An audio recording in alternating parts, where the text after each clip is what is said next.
This is Jared Horak for today's RacingDigest.com, and my Today's Racing Digest video series continues Saturday, March 16th, 2019. We're going to look at the final 3 stakes races on the Oaklawn Park program. Now on March 2nd, our video from Gulfstream Park, we got home one of our top win contenders, Zulu Alpha, and then last week, March 9th, we got the Gotham Stakes winner home, a High Cal, winning from off the pace. So let's see for the 3rd video in a row if we can get another winner home. There's 2 divisions of the Rebel Stakes from Oaklawn Park. Let's start with the first one, Oaklawn Park Race 8, the Grade 2 Rebel, a mile and a 16th on the main track. This is a Kentucky Derby 2019 points race. Some of the horses to look for in here. Number 1, Extra Hope. He's 6-1 morning line. He's certainly one that could do well in this spot. I thought he would have run second in the Los Al Futurity, except Savagery blew the first turn. He got wiped out, pushed wide, and he ended up finishing 3rd in that race. Now, Improbable was your impressive winner. Mucho Gusto was second, and then Extra Hope finished 3rd that day. Now, since that race, Extra Hope came back on a wet track, and he won over a route of ground at Santa Anita on January 31st, and now he's back in the stakes ranks today.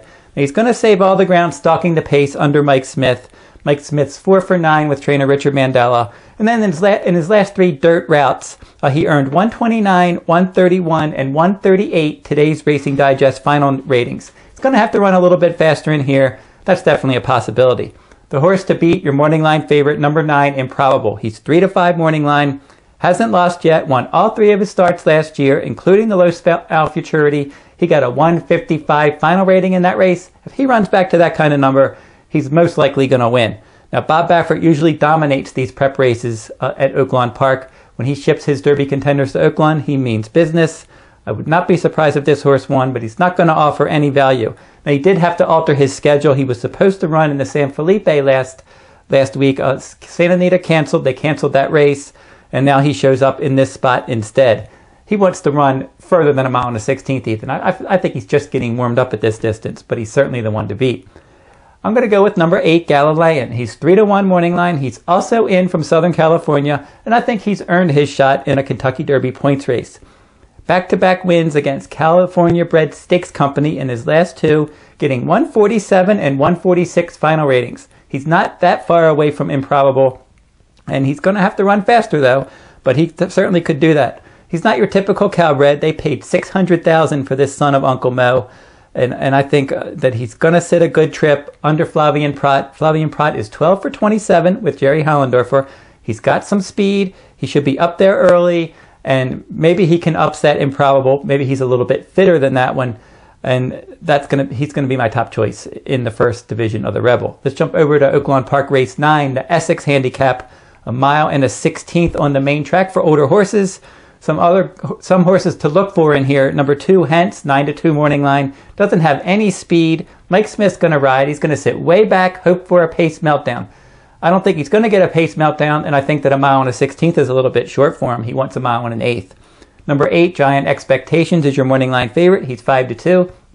He won the Grade 2 San Antonio at this mile and a 16th distance in 2017, but he did control the pace that day, and he hasn't won since that race, and I'm not sure that he's going to control the pace here, and he's not going to offer a ton of value. Some longer prices to look at. Number 5, Chris and Dave, 15-1 morning line. He ran a nice race in his first start after the claim last time. That was in the mud at Oaklawn on February 23rd. Now, do note that he is 4 for 6 on a wet track. He's 3 for 27 on a fast track.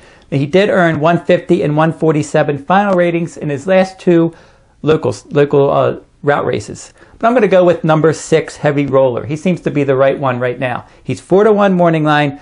Now, he also exits back-to-back local wins at Oaklawn Park on less than fast footing as well. He got 161 and 141 final ratings. But the difference between him and Chris and Dave is he's not as good on a wet track as Chris and Dave. Now, he's definitely improved for trainer Joe Sharp. He can win his 3rd race in a row. He's only 2 for 5 on a wet track. He's 4 for 18 with 9 second or third place finishes on a fast track. So he certainly handles fast dirt. I don't think the wet footing moved him up in his last pair. I think moving to the Joe Sharp barn did. I think he's in the right spot to win a stakes race here. Number 6, Heavy Roller in the Essex Handicap. Oaklawn Park Race 10, the 2nd division of the Grade 2 Rebel, a mile and a 16th on the main track. Number 8, Gunmetal Gray. If you're playing exotics, I think you want to use Gunmetal Gray. He's 10-1 morning line. He's the best finisher in this field. He should get some pace help, and I think he's going to finish somewhere in the top 3. He finished first or second in 3 of his 4 Kentucky Derby points race efforts so far. Flavien Prat did guide him to a place finish in the American Pharoah Stakes last year. He earned 129 and 134 final ratings in his last pair. Not quite quick enough to win, but I certainly think that he's one that you have to use underneath. Number 6, Omaha Beach, 7-2 morning line. He finally got over the hump and broke his maiden last time out. He turned back to 7 furlongs. He caught a wet track, and he just rolled to a big win that day, getting career best 99 fire number. The fire number for today's Racing Digest is speed throughout a race, and then he got a 138 final rating. So it seems like he's turned the corner now. He has a big bullet workout for this at Los Alamitos on March 9th. He's going to be forwardly placed under Mike Smith, but others have speed as well. Number 5, Game Winner, your 2-year-old champion, 4 for 4 last year. He's 4-5 morning line.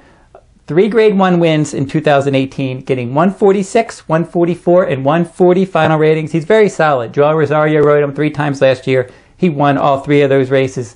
He's got running style versatility. He can be up on the pace. He can stalk. He can come from a bit further out of it like he did in the Breeders' Cup Juvenile. So he's certainly one that I think, though, coming off of the layoff, making his first start of the year, maybe he'll be a little bit keyed up and he'll be closer to the pace maybe than he normally would be. But just like his stablemate Improbable, he did have to alter his schedule. He was supposed to run in the San Felipe. He ends up here instead. I'm going to go with number 2, Laughing Fox. He's out of one of my favorite horses, Union Rags. So Union Rags was my Derby horse when he ran in the Derby, and then I bet him in the Belmont Stakes. That's my top choice, and he won the Belmont Stakes. So I've always been a fan of Union Rags, and his offspring seem to do better as they get into longer races, and that was the case with this one. He's 10-1 morning line. He's stretched out, and he won his last 2 local route races at Oaklawn Park on January 25th and February 18th, and he earned an improved 98 fire number, a 130 CPR, and a 141 final rating in his last win in Allowance Company. I think he can stalk the pace, or he can close for trainer Steve Asmussen, and if he can move forward again in his 3rd race after a layoff, he can win this race. If you like this video, give me a thumbs up, subscribe to my YouTube channel, make some comments in the comment section. Who do you like in these stakes races at Oaklawn Park on Saturday, March 16th? The complete digest for Oaklawn Park for March 16th is available now at todaysracingdigest.com with analysis, Today's Racing Digest, speed figures, and much, much more. You can find that at todaysracingdigest.com along with my full cards from Golden Gate Fields. I typically do full cards from Santa Anita. Santa Anita is not running right now. They're supposed to return later next week.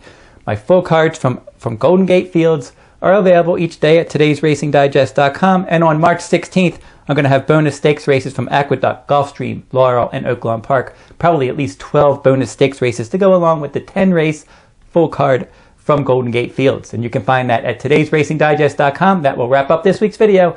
I'll be back next week with another stakes race from around the country.